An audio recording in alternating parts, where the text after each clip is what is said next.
오늘 들어오시면서 이 책 받으셨습니까? 가급적이면 제가 대예배, 주일 예배 가운데 이런 책을 통해서 말씀을 나누려고 하진 않는데 에베소서 말씀은 상당히 어려운 책이고 저 개인적으로는 사실 부담스러운 설교이기도 합니다. 솔직하게 말씀드리면 저는 에베소서 말씀을 웬만하면 설교를 잘 안 하려고 해요. 나이가 한 50대 중후반 되면 그때쯤 내가 사도 바울의 심경을 좀 이해할 수 있을까? 제가 범접하기 참 어려운 부담스러운 책인데 에베소서 말씀이 너무 귀해요. 그래서 제가 과감하게 한 2개월 정도 묵상을 하면서 부족하지만 이 책자를 통해서 에베소서에 대한 소개가 나와 있고 거창하게는 강해가 말씀을 한 절 한 절 이렇게 자근자근 쪼개가지고 수를 놓듯이 하는 아주 섬세한, 이거는 고수들만 할 수 있는 설교의 방법인데 저는 흉내만 내볼 거예요. 흉내만. 말씀이 너무 귀해서 안 하고 싶지만 또 제한된 시간은 너무 큰데 한 주에 한 장씩 다룬다는 게 이게 제가 감당할 수 있을지 과연 저 스스로도 감히 말은 못하겠지만 성도님들 알아서 잡수세요.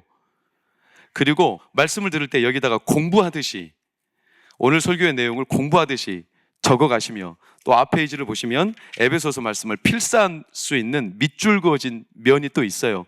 그러니까 한 주에 한 장씩 계속 말씀을 이렇게 필사해 가시면서 말씀이 주시는 사도 바울이 꼭 전하고자 했던 그 언어를 이 말씀 가운데 마음의 은혜로 받으시기를 축원합니다. 저는 그 사도 바울의 마음을 그대로 전하고 싶은 마음으로 그저 제가 이전에 막 소리치고 막 설교가 저는 좀 단순하게 하는 걸 되게 좋아하는 스타일인데 이번에는 좀 저도 좀 불편한 옷이지만 아무튼 강해라는 이 타이틀을 가지고 말씀을 좀 나눠보려고 합니다. 그러니 혹시 어색하고 제가 좀 땀을 삐질삐질 흐르더라도 이해하셔요. 알겠죠? 아, 목사님도 애쓰고 있구나. 그러면서 눈을 똑바로 뜨고 말씀의 은혜를 사모하면 하나님이 하늘의 문을 열어주실 줄 믿습니다. 오늘 말씀의 제목이 저를 한번 따라해 주세요. 모든 신령한 복을 주시다. 아멘. 이 한 가지 사실만 오늘 1장에서 기억하고 가슴에 새겨도 굉장히 큰 소득이고 소산입니다. 제가 아는 한 목사님이 지방에 가시던 그 일화를 제가 인상 깊게 들었어요. 서울에서 부산으로 가시는데 열차표를, 지금도 있는지는 모르겠지만 무궁화 열차를 끊었고 특실과 일반실이 있습니다. 목사님은 특실을 끊었습니다. 그리고 탔습니다. 서울에서 수원쯤 지나갈 때 수원에서 한 손님이 탔어요. 수원역에서. 그러더니 목사님 자리 앞에 오더니 비키라는 거예요. 내 자리니까. 목사님 아니라는 거예요. 자기 표를 확인해도 이 자리는 내 좌석 번호가 맞아요. 그래서 그 사람 좌석표를 봤더니 그 사람 좌석표도 똑같은 번호네. 기가 막힐 노릇이죠. 그때 차장이 왔어요. 차장이 그 사람에게 이 표는 보통 일반실 표입니다. 그랬더니 목사님이 보세요. 여기는 특실이니까 보통 칸으로 빨리 가십시오. 말했더니 차장이 아니요. 여기가 보통 칸이니까 아저씨 빨리 특실로 가세요. 그래서 목사님이 갔다는 거예요. 그런 목사님이 자기 이 일화를 소개하면서 우리가 성도로 세상을 살 때 하나님 앞에 정말로 특권을 얻은 성도인데 모든 신령한 복을 받은 성도인데도 불구하고 자기가 일반실에 있는지 특별실에 있는지조차도 모르고 지나버리고 자기의 자격과 자기가 누리고 있는 하나님 안에 이 신령한 은혜들을 전혀 깨닫지 못하고 그냥 가는 이들이 얼마나 많을까. 이 특실에 갔더니 목사님이 깜짝, 의자가 엄청 넓고요, 뒤로 막 제쳐지고요, 앞에는 화면으로 막 뭘 보여주고요, 간식도 일반실보다 훨씬 퀄리티가 높은 게 나오고요. 이걸 몰랐다면 그냥 계속 일반실이 특실인 줄 알고 갔을 텐데 그러면 부끄러웠다는 거예요. 내가 혹시 하나님의 은혜를 받은 자로서 이 세상을 사는데 나는 마치 이 일반실이 특실처럼 나도 모르게 착각하고 사는 거 아니냐. 사랑하는 여러분, 그리스도인은, 그리스도 안에 부름받은 그리스도인은 보통 사람들이 아닙니다. 세상의 신령한 모든 복을 이미 받은 사람들입니다. 할렐루야. 이 사실을 확신하십시오. 그러니 당당하십시오. 어깨를 좀 펴십시오. 왜? 우리는 그리스도인, 하나님의 신령한 은혜를 받은 사람들. 제가 동방교회 하면 성도님들은 어깨를 펴라. 동방교회. 그래가지고 어깨가 펴지겠습니까? 더 쪼그라들지. 동방교회. 동방교회. 어깨를 펴십시오. 이게 사도 바울이 1장에 우리에게 꼭 전하는 3절 말씀을 보세요. 찬송하리로다 하나님 곧 우리 주 예수 그리스도의 아버지께서 그리스도 안에서 하늘에 속한 뭐를? 모든 신령한 복을, 신령한 복이 아니에요, 모든 신령한 복을 우리에게 주셨다. 주실 거다? 아니요, 주셨다. 주실 거다가 아니라 주셨다. 아멘. 그럼 신령한 복이 뭘까요? 신령한 복은 산신령 생각하지 마세요. 이렇게 막 갑자기 뭔가 이상한 현상이 나타나서 이렇게 말하는 그게 신령한 게 아니에요. 신령한 것은 3절 말씀 다시 한번 빨간색, 어디에 속한? 하늘에 속한, 하나님께서만 주실 수 있는, 이 땅에와 분리된 게 아니라 하늘에서만 해결할 수 있고 이 땅을 내 방법대로 얻고 내 방법대로 누리는 복이 아니라 하나님이 이루시는 복, 이게 신령한 복이에요. 어디에 속했느냐? 소속이 다르다는 거예요. 제가 엊그제 신방을 갔는데 한 권사님 가정이었어요. 권사님은 젊은 날 아들을 잃으셨어요. 한 40년 전쯤 이야기죠. 괴로운 나날이었답니다. 너무 괴로워 갈팡질팡 이리저리 자기의 삶을 가눌 곳이 없어요. 그러다가 자기 미래가 너무 저주스러운데 죽을 수는 없고 점집에 갔다는 거예요. 점쟁이가 이 권사님께 대뜸하는 말이, 이복에 당신 교회 가서 기도하며 사시게. 당신은 그런 존재예요. 여기에 있을 사람이 아니요. 권사님 왈, 점쟁이가 자기를 전도했다는 거예요. 그래서 교회로 오기 시작했다는 거예요. 소속이 달라요. 소속이. 여러분, 소속이 다르다는 건 이런 거예요. 바울이 지나가면 귀신 들린 자가 막 괴성을 지르고 난리가 났어요. 왜? 바울의 소속을 알아봤어요. 하늘의 신령한 은혜가 붙들린 자. 근데 바울 사도를 흉내하려던 무리의 사람들, 스교와의 7 아들, 이들이 예수 이름으로 따라하며 흉내하며 그렇게 하면 귀신이 떠날 줄 알고 따라했어요. 예수 이름을 명하노니 이렇게 따라했는데 귀신이 웬걸요? 그 아들들에게 덮쳐버렸어요. 그러면서 이렇게 말해요. 내가 예수도 알고 바울도 아는데 너는 도대체 누구냐? 소속이 달라요. 소속이. 이게 신령한 복이에요. 이게 신령하다는 뜻이에요. 사랑하는 여러분, 이게요 하나님이 우리에게 주신 복, 원천. 우리는 하늘에 속하여. 그래서 오늘 4절 말씀 보세요. 성경 말씀 많이 봅니다. 곧 창세 전에 그리스도 안에서 우리를 택하사 우리로 사랑 안에서 그 앞에 거룩하고 뭐가 없어요? 흠이 없대. 흠이 없을 수 있어요? 성도님들, 흠이 없을 수 있어요? 저 흠이 없겠어요? 목사라고 저 흠 더 많아요. 더 많이 가르고 있어요. 저 지금 멀리서 한 100m, 전 100m 미남이거든요. 멀리서 보니까 잘생겨 보이지 않습니까? 가까이서 보면 흠 너무나 많습니다. 흠이 어떻게 없습니까? 근데 흠이 없다고 말하는 이 이유가 뭡니까? 창세 전에 우리를 택하사. 내가 세상에서 어떤 노력을 통해서 거둬가지고 내 업적이 있기 때문에 내가 보란듯한 어떤 결과물을 얻어서 남들이 막 자화자찬하고 남들이 막 높여주며 그래서 성공이라고 일컬어지는 그런 삶을 일구었기 때문에 복되다고 말하는 게 아니라, 창세 전에 나는 아무 노력도 안 했던 그때 사랑하는 권사님을, 집사님을, 장로님을 선택하셨습니다. 그래서 흠이 없다. 하나님이 애초부터 우리를 그렇게 하나님께 속한 자로 선택하셨다. 그런데 이런 우리의 신분을 잊어버려요. 왜요? 이 땅에 살면서 잊어버리는 거예요. 자기 삶이 너무 초라한 거죠. 제가 안경을 쓰고 있는데 안경이요, 이게 처음에는 굉장히 맑고 투명합니다. 저는 눈이 많이 나빠서 안경 알을 3번 압축하는데, 압축하고 옆에다가 이제 막 코팅하죠. 기스가 안 나라고. 근데 이것도 기스가 날까요, 안 날까요? 납니다. 1년쯤 지나면 기스가 반드시 납니다. 왜냐? 제가 처음에는 소중하게 안경 닦기로 닦다가 급할 때는 제 옷을 꺼내가지고 닦고 막 양복으로 닦을 때도 있고 휴지로 닦고 그러면 기스가 납니다. 그럼 흐려지죠. 안 보이게 되죠. 여러분, 우리의 마음, 우리의 신분은 하늘에 속한 자. 그런데도 불구하고 생활의 염려, 누가복음 21장 생활의 염려로 인하여 눌린다고 그랬어요. 생활의 염려가 내 영혼에 스크래치를 해요.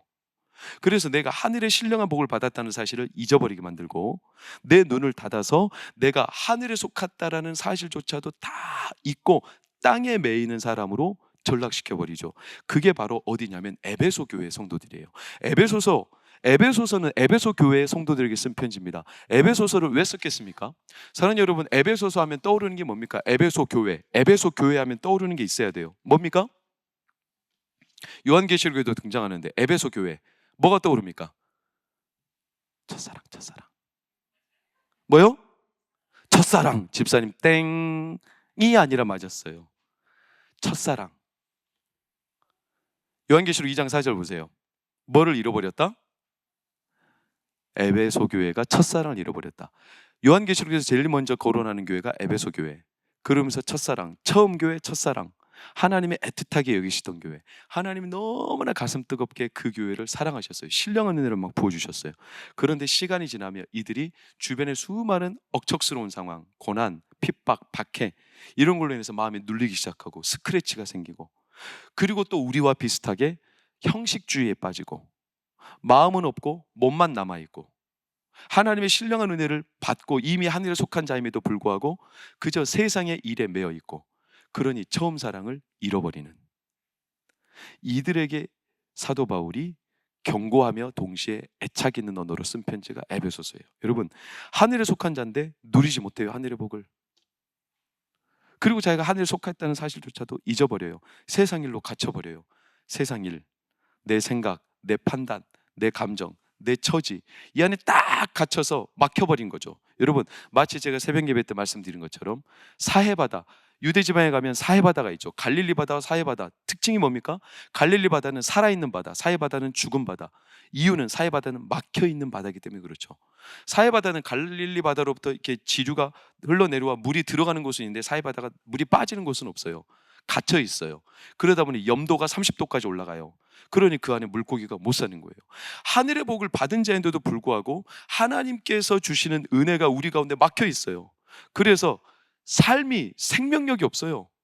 세상 일에 끌려다니고 매이고 하늘의 신령한 복을 누렸다고 선포하지만 결국 그 생명을, 은혜를 누리지 못한 채 죽어가는 이들이 너무나 많아요. 대표적인 인물이 마가복음 10장 21절 22절 부자 청년이죠. 부자 청년을 예수님이 사랑하셨어요.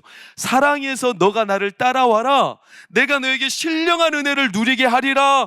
너의 재물보다 훨씬 탁월한 네 재물이 한 가지 때문에 막혀서 다 사라질 수도 있다는 거예요. 그런데 이 청년은요, 막혀 있어요. 신령한 은혜가 한 가지가 부족하여 예수 그리스도를 따라가지 못합니다. 막혀 있죠. 결국 이 부자 청년은 예수님께 등을 돌리고 돌아가요. 이 부자 청년은 어떻게 됐을까요? 성경에서 기록이 안 나왔지만 분명한 한 가지는, 부자 청년은 하나님이 초청하신 이 신령한 복을 누릴 수 있는 기회를 스스로가 차버렸어요. 제일 안타까운 장면이에요, 성경에서 등장하는. 이렇게 되면 우리는 신령한 복을 받은 자임에도 누리지 못하고 살아갑니다. 그러다 보니 세상 일에 목숨 걸고 그 일이 없으면 큰일 난다고 생각하는 겁니다. 요즘 드라마 두 번째 남편 은혜롭게 보십니까? 저만 봅니까? 네, 저는 TV를 보는 나쁜 목사입니다. 두 번째 남편을 보면 봉선아와 재경이가 있어요. 아세요? 보시면서 왜 모르는 체 하세요? 봉선아도 대국자가 딸이고 재경이도 대국자가 딸이에요. 그런데 봉선아가 자기가 대국자가 딸인 걸 몰라. 진짜는 봉선아가 대국자가 딸이에요. 이게 밝혀지기 시작했어요. 이제 끝났어요. 이걸 모를 때는 서로 치고받고 막 서로 물어뜯고 서로 어떻게 하면 저놈을 잡아 죽일까, 이 혈안이 되어서 자기가 어디에 속해 있는지도 모를 때는 그렇게 사는 게, 대국제가 딸이어도 세상에 어마어마한 많은 소유를 갖고 있어도 자기가 어디에 속해 있는지 모르는 사람은 그냥 사해바다처럼 거기에 갇혀가지고 메말라가 버리는 사람으로 살 수밖에 없는 게 우리가 주변에서 많이 보지 않습니까? 그렇게 가진 소유가 많아도 영혼이 피폐해지는 사람이 얼마나 많습니까? 하늘에 속한 복을 알지 못하고 교회 생활을, 신앙 생활을 하면서도 정작 은혜를 누리지 못한 채 갇혀버린 이들이 얼마나 많습니까? 여러분, 이게 우리 성도를 향한 사도 바울의 애타는 마음이었어요. 우리는 누구다? 오늘 이 한 가지 포인트만 기억해도 돼요. 우리는 모든 신령한 복을 받은 자들입니다. 할렐루야. 이 사실을 잊지 말라는 겁니다. 그런데 이 사실을 잊어버리는 이유가 뭐냐면 우리의 속성 때문에 그래요. 우리는 이 땅에 속하여 있기 때문에. 하늘에 속한 자인데 동시에 땅에 속해 있어요. 그러다 보니까 이 둘 사이에 끼어서 우리는 늘 왔다 갔다 합니다. 마음이 불안하고 또는 내 욕망이 앞서고. 사도 바울은 이걸 뭐라고 표현했냐면, 둘 사이에 끼어서 곤고하다. 내 마음으로는 하나님의 성령의 신령한 법을 따르고 싶은데 내 육신에 또 다른 법이 나를 자꾸 끌고 온다.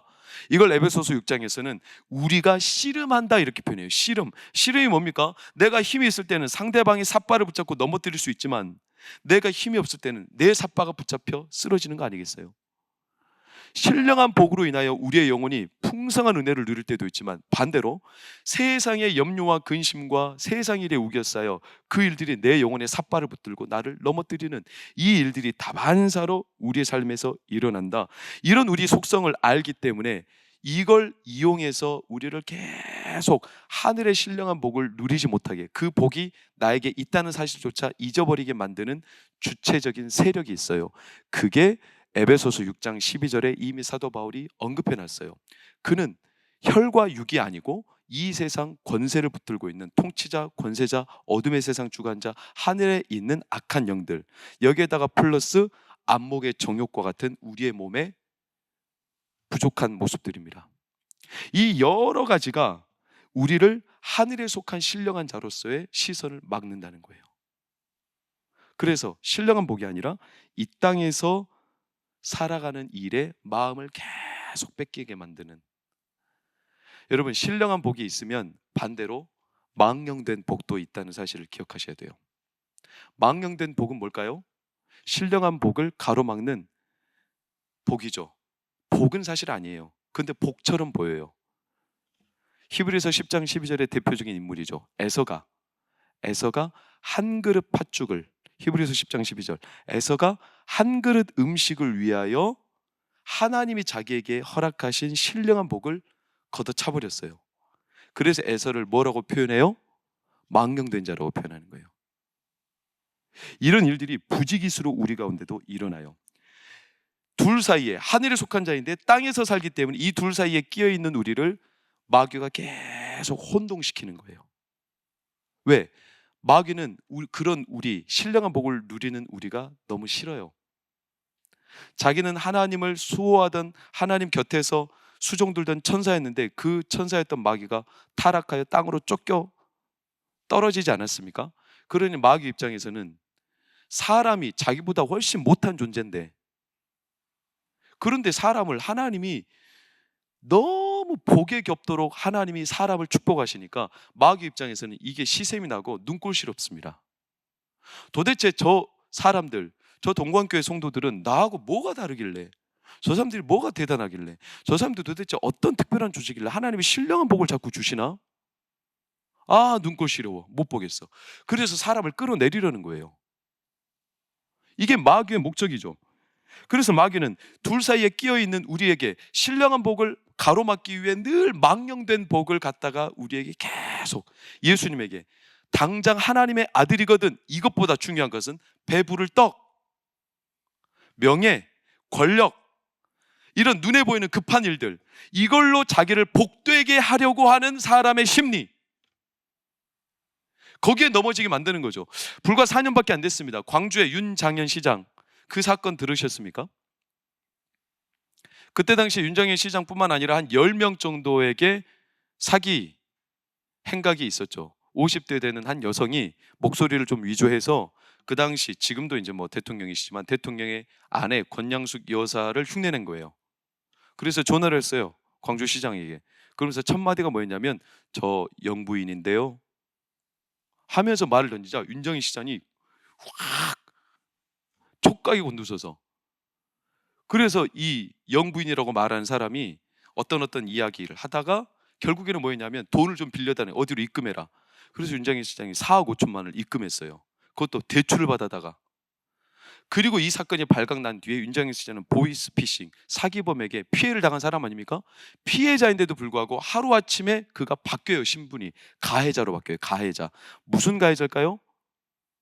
그때 당시 법, 그 사람의 이 범죄 행각이 뭐냐면 공직선거법 위반 혐의예요. 공직선거법을 위반했다. 왜냐? 그때 당시 당내 공천이 있던 시기예요. 그러니까 다음에 어떤 공직자 자리를 놓고 또 공천을 받아야 되는 시기였던 거죠. 그러니까 윤정현 시장 입장에서는 이 권양숙 여사라고 말하는 사람한테 잘 보여야 되는 겁니다.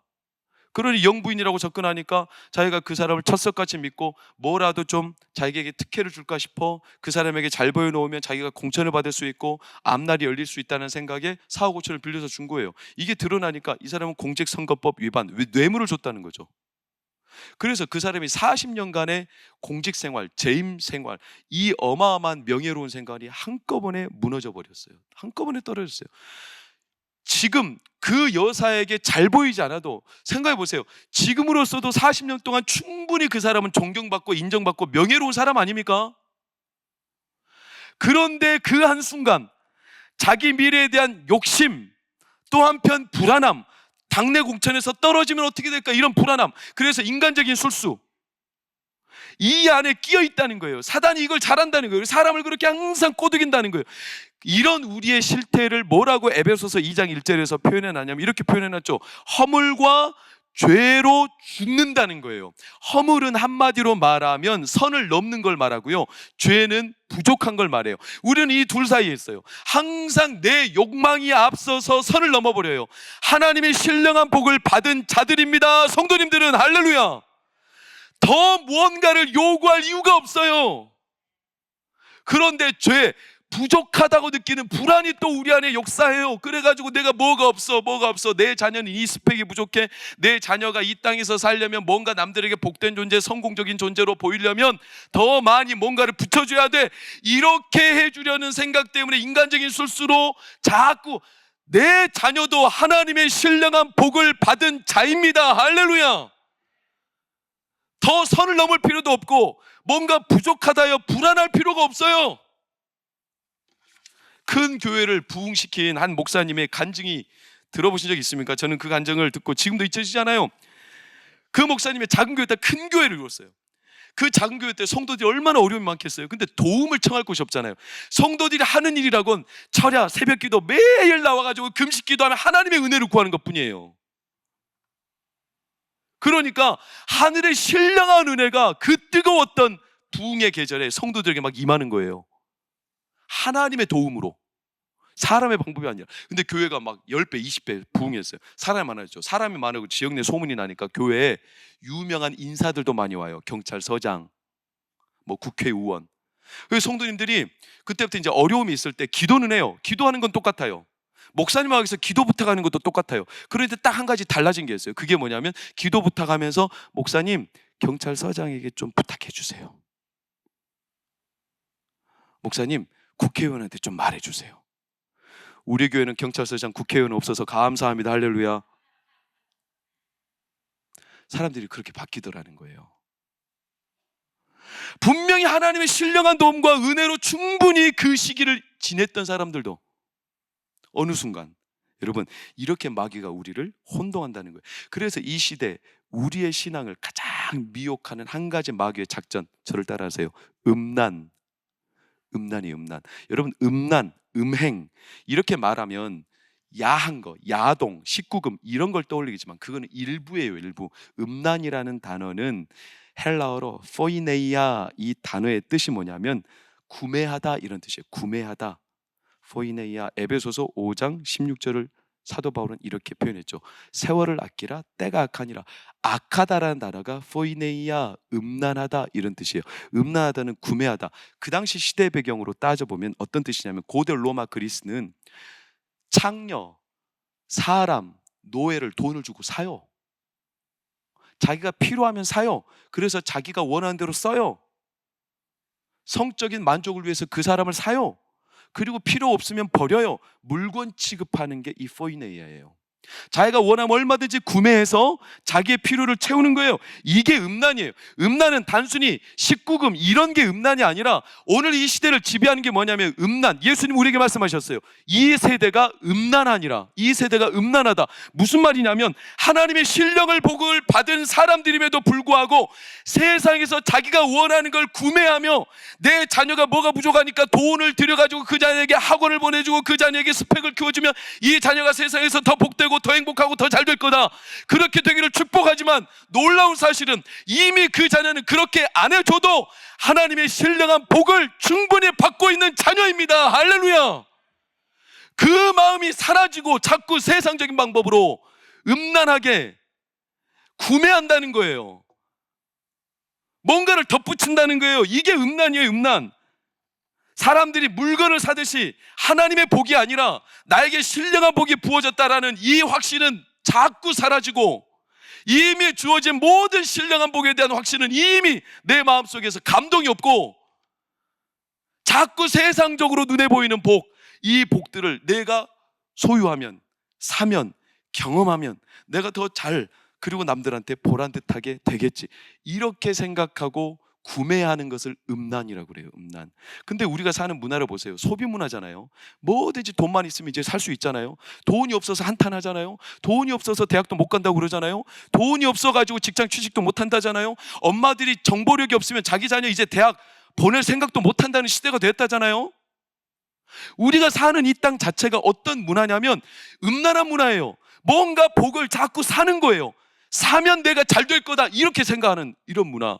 여러분, 이런 문화가 에베소 교회도 똑같아요. 에베소 교회가 이원론, 몸 따로 영혼 따로. 그냥 영혼은 교회 안에서만 말하는 복이고, 세상에서 내 몸이 잘 되는 것은 세상 방법으로 추구했던 게 에베소 교회 성도들이에요. 오늘날과 똑같은 양상을 에베소 교회가 갖고 있습니다.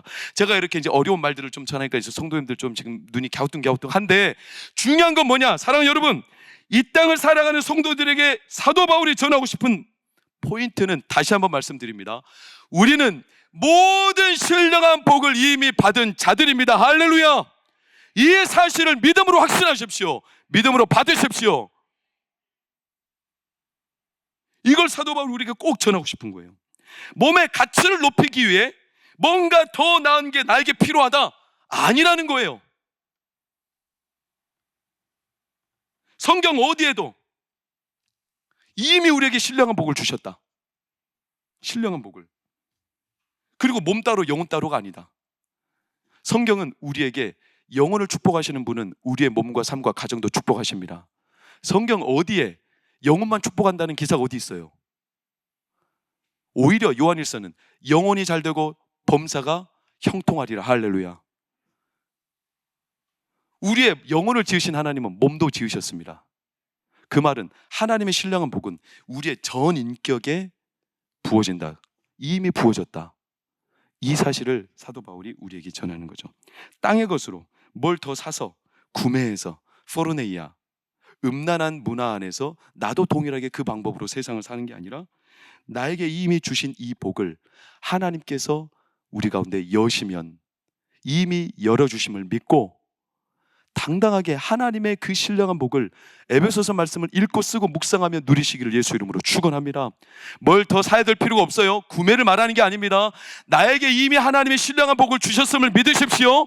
왜냐하면 내가 뭐를 사는 게 아니라 하나님이 우리를, 예수님의 값주고 우리를 이미 사셨습니다. 할렐루야.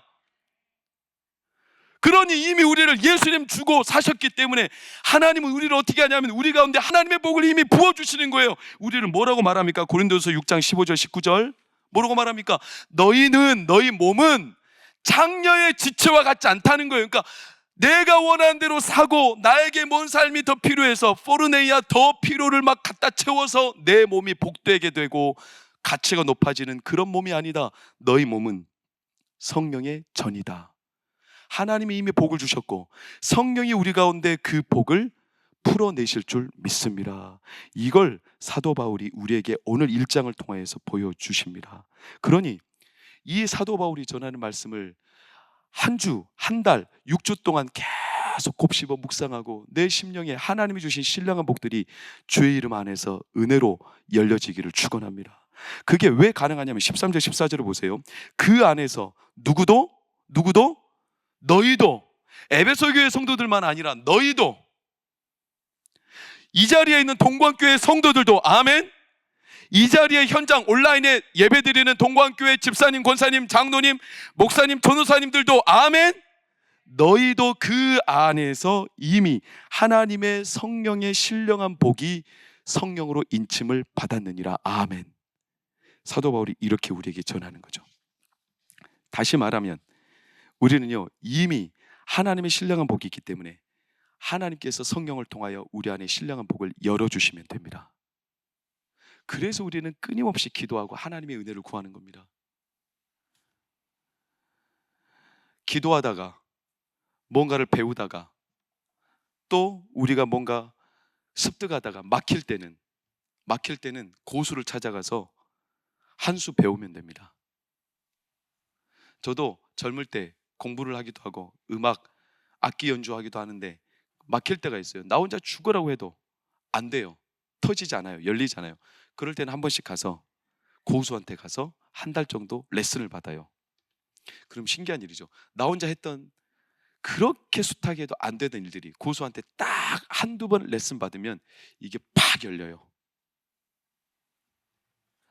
우리의 심령에 이미 신령한 복을 주신 하나님께서 이 복이 만약에 막혀있고 갇혀있다 할지라도 이걸 열어내시는 고수가 있어요. 고수가. 그분이 누구시냐? 들어보셨을 거예요. 하나님의 깊은 것이라도 통달하시는 고수가 있어요. 누구시죠? 성령님이세요. 성령님은 하나님의 깊은 것이라도 통달하시는 영이십니다. 그래서 우리가 기도하며 하나님의 은혜를 구할 때 성령을 부으셔서 우리 안에 감추어져 있고 나도 모르고 내가 어디에 속한지조차 잊어버렸던 하늘의 신령한 복을 우리 가운데 부어주십니다. 그래서 사도 바울이 뭐라고 우리에게 강력하게 권했냐면 17절 19절 말씀을 보세요. 바울이 탄원하듯이 기도하는 장면이에요. 17절 19절. 우리 주 예수 그리스도의 하나님 영광의 아버지께서 지혜와 계시의 영을 너에게 주사 하나님을 알게 하시고 너희 마음에 눈을 밝히사 그의 부르심의 소망이 무엇이며 성도 안에서 그 기업의 영광의 풍성함이 무엇이며 19절 다 같이 시작. 그의 힘의 위력으로 역사하심을 따라 믿는 우리에게 베푸신 능력에 지극히 크심이 어떠한 것을 너희로 알게 하시기를 구하노라. 할렐루야. 너희에게 지혜와 계시의 영을 부어주사 하나님의 풍성한 부르심이 무엇인지를 알기를 원하며 그 기업의 풍성함을 깨닫기를 원하며 그 위력의 지극하심을 알기를 원하노라. 사도 바울의 기도처럼 우리에게 지금 이 순간에도 성령께서는 예수 그리스도께서는 하나님 보좌 우편에 우리를 위하여 기도하실 때 신령한 복이 우리 가운데 임하여 하나님께서 성도님들의 영안을 여시고 나에게 내 가정에 내 자녀에게 이미 모든 신령한 복을 주심을 믿고 이 시간 우리의 심령을 여실 때 영안이 열어 하나님의 신령한 복이 성도님들의 심령 가운데 활짝활짝 드러나 하나님의 신령한 복을 누리시길 예수 이름으로 축원합니다. 예수님이 우리에게 말씀하셨어요. 성령이 너희에게 임하시면 내가 하던 일보다 더 큰 일도 하리라. 더 큰 일도 하리라. 때가 아무리 악하여 우리의 생각을 가로막아 하나님의 신령한 복이 아니라 세월을 허송세월하도록 때가 악하니라. 그러니 세월을 아끼라. 세월을 아끼지 못하고 엉뚱한데 우리의 에너지와 마음을 쓰게 만드는 시대를 할지라도 사도 바울은 다른 구절에서 이렇게 선포했어요. 갈라디아서 4장 4절. 때가 이미 찼다. 예수 그리스도를 통해 하나님과의 신령한 복의 길이 열렸다. 할렐루야. 그러니 우리에게는요 이제 성령을 통하여 믿음의 길이, 성령의 길이, 축복의 길이 열리는 일들 기대하며 달려가시기를 예수 이름으로 축원합니다. 예수님이 이미 여셨어요. 때가 찼다는 거예요. 김기동 집사님 이런 분이 계세요. 지금 목사님 되셨죠. 저기 영등포 성락교회 김기동 목사님 아니에요. 김기동 집사님이었고 지금 목사님 되셨죠. 이분은 전도왕이죠. 고구마 전도왕이죠. 사람들을 전도할 때 고구마처럼 푹 찔러요. 그래서 안 들어가면 아직 안 익은 거, 푹 들어가면 익은 거. 이 사람이 이 전도 방법을 개발하게 된 사건이 자기의 경험이죠. 예수님을 믿고 가슴이 뜨거워져서 복음을 전하고 싶은데 공공장소에 갔더니 복음을 전하는데 한 사람이 막 무색하게 내가 지금 꼬라지가 이런데 뭔 예수를 믿어? 하고 수모를 줘버렸어요. 얼마나 창피했는지 모릅니다. 그래서 그만두고 싶습니다. 그런데 김기동 집사님 마음에 이런 마음이 일어났어요. 어차피 수모 당할 거 다 당했다는 거예요. 다 봐버렸다는 거예요. 그러니 이제 중단 안 하고 두 번째, 세 번째, 네 번째 계속 가겠다는 거예요. 두 번째 사람 안 들어요. 푹 찔러도 반응이 없어요. 그냥 무시해버려요. 세 번째 사람 지금 바쁘대 귀찮아 빨리 떠나라는 거예요. 안 된다는 거예요. 네 번째 사람도 그렇게. 그런데 네 번째 사람 복음을 전하는데 옆에 있던 다섯 번째 사람인가 한 사람이 이 사람이 기웃기웃 나를 쳐다보는 눈초리가 느껴져요. 그래서 네 번째까지도 복음이 안전해지고 막히니까 그만두고 싶었는데 이 다섯 번째 사람에게 복음을 꼭 전하고 싶었어요. 그 사람이 나를 쳐다보는 시선을 이렇게 전했어요. 전하자마자 이 사람 입술에서 나오는 고백이 뭐였냐? 나 같은 사람도 예수를 믿으면 천국에 갑니까? 기다렸다는 듯이. 왠가 이 사람은 음주운전으로 사고를 내고 한 가족을 파탄에 이르게 하고 자기도 범죄자 신분으로 굉장히 저주스러운, 그러니까 미래가 없죠. 얼마나 괴로운 날을 살았겠습니까? 이런 사람이었던 그 사람이 이 김기동 집사님이 전하는 이 말씀 앞에 예수를 믿으면 그의 영혼에 하나님의 신령한 복이 임하고 구원을 얻고 천국에 이른다, 이거를 한 번도 들어본 적도 없고, 어쩌면 자기는 들었겠지만 자기 신세가 너무 꽉 막혀 있어서 귀에 들어오지 않던, 그런데 그 순간 하나님이 틈을 여셔서 이게 바로 때가 찼다는 거예요. 때가 찼다, 익었다. 성도들 가운데도 오늘 예배를 드리는 누구라도 하나님께서 때가 차, 그래서 하늘의 문을 여실 때 성령의 그에게 계시의 영을 주셔서 눈을 열어주셔서 우리 안에 있는 모든 신령한 복을 활짝 열어주시는 때가 바로 오늘이 될 줄 확신합니다. 그 때가 우리에게 늘 있어요. 늘 있어요. 그게 바로 사도 바울이 우리에게 전했던 모든 신령한 복이 우리에게 부어졌다, 때가 찼다. 그러면서 우리에게 20절 뭐라고 말합니까? 그의 능력이 그리스도 안에서 역사하사 죽은 자들 가운데서 다시 살리시고 하늘에서 자기의 오른편에 앉히사 모든 통치와 권세와 능력과 주권과 이 세상뿐 아니라 오늘 세상에 일컫는 모든 이름 위에 뛰어나게 하시고 또 만물을 그의 발 아래 복종하게 하시고 그를 만물 위에 교회로 머리로 삼으셨느니라. 23절 다 같이 읽습니다. 시작. 충만하게 하시는 이의 충만함이니라. 할렐루야. 교회는 그의 몸이라는 거예요. 우리를 몸으로 삼으셨다는 거예요. 내 초라한 상황, 내 초라한 모습, 내 초라한 가정, 아무것도 복될 게 없다고 느껴지는 내 삶인데도 불구하고, 사랑하는 여러분, 하나님이 그렇다면 그런 거 아니겠어요? 하나님이 권사님, 집사님의 가정과 집사님의 삶을 하나님의 교회로 세우셨습니다. 그래서 그 교회에 성령을 부어주셨습니다. 모든 신령한 복이 다른 누군가가 아니라 집사님을 통해서 이제 흘러가는 겁니다. 하나님이 교회로 삼으신 거예요. 그러니까 부끄러워하지 마세요. 초라하게 느끼지 마세요. 하나님은 이미 우리 안에 모든 신령한 복을 주셨습니다. 그리고 예수 그리스도를 통하여 때가 찼고 그 복이 우리 가운데 열리는 오늘이 될 줄 믿습니다. 그 복이 열리면 우리의 심령은 물론이거니와 육체까지도 하나님은 낫게 하시며 병든 자들을 일으켜 세우시며 오늘도 무너진 가정마다 하나님의 역사와 신령한 복이 그 가정을 다스리게 됩니다.